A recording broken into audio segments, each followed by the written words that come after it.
De l'électricité, Agnès Pannier-Runacher, invitée de la grande interview sur CNews et Europe 1. Le prix de l'électricité, il a augmenté de 15% en février dernier. Il a augmenté de 10% en août. La patronne de la CRE, la Commission de régulation de l'énergie, a parlé de 10 à 20% au 1er février prochain. Elle a parlé un petit peu vite, Emmanuelle Wargon, la patronne de la CRE. C'est une autorité administrative indépendante, mais moi je vais être très clair. Bruno Le Maire l'a encore dit hier. Oui.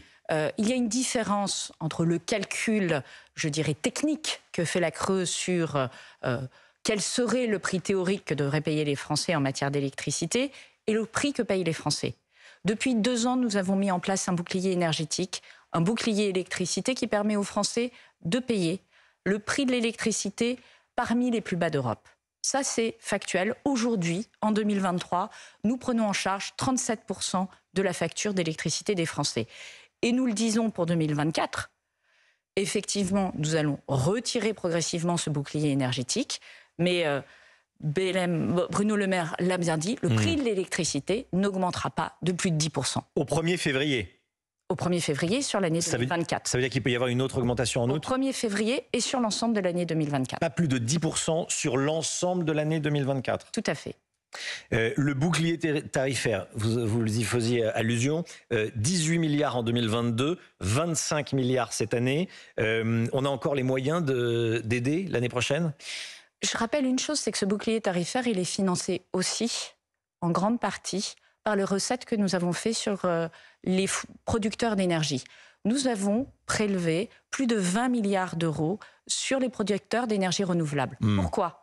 Parce qu'avec l'envolée des prix de l'électricité, nous sommes allés récupérer les profits exceptionnels qu'ils faisaient pour les redistribuer aux Français. Nous avons fait la même chose avec EDF. Et il faut le rappeler, ce bouclier, c'est effectivement une charge dans le budget d'État, mais il a aussi été financé par les profits des producteurs d'électricité. Donc c'est encore plus de dettes? Non, je le redis, les profits des producteurs d'électricité ont permis de financer une très grande partie du bouclier énergétique. Mais pas tout. Mais pas l'intégralité, parce que nous sommes responsables et que nous amortissons la facture des Français. L'année prochaine, le bouclier sera établi en fonction des revenus? Ou vous allez aider tout le monde?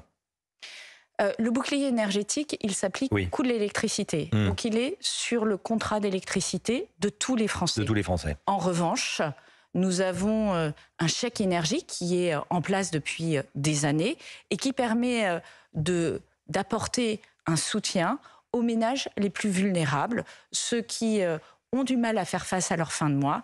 Et pour cela, ils vont évidemment bénéficier à nouveau de cette mesure. Est-ce qu'il faut s'affranchir du système européen de fixation des prix de l'électricité, qui est en notre défaveur, il faut le dire? Alors, ce n'est pas exact, puisque je viens de le dire, les Français payent aujourd'hui un prix de l'électricité parmi les plus bas d'Europe. Et il y a une espèce de fake news qui circule selon laquelle tel pays serait sorti du marché de l'électricité. C'est faux.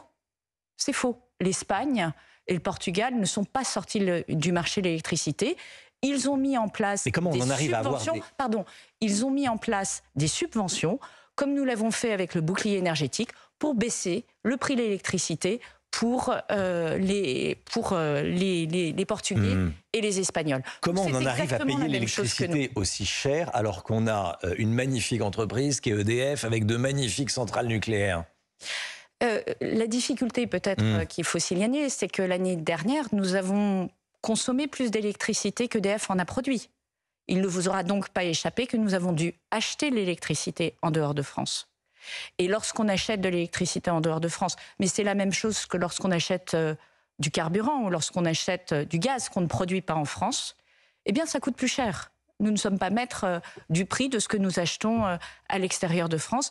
Et c'est tout l'enjeu aujourd'hui de produire plus d'électricité en France. Produire plus d'électricité en France, c'est produire plus d'électricité nucléaire. Ça, c'est comment nous accélérons les maintenances dans les réacteurs nucléaires pour qu'ils puissent fonctionner à pleine puissance. Et je veux à nouveau saluer le travail des salariés d'EDF qui ont vraiment fait un effort considérable, puisque l'année dernière, nous avons dû importer l'électricité. Cette année, nous en exportons. Nous sommes redevenus le premier exportateur d'électricité en Europe et on voit ça permet au prix de l'électricité sur les marchés européens de baisser.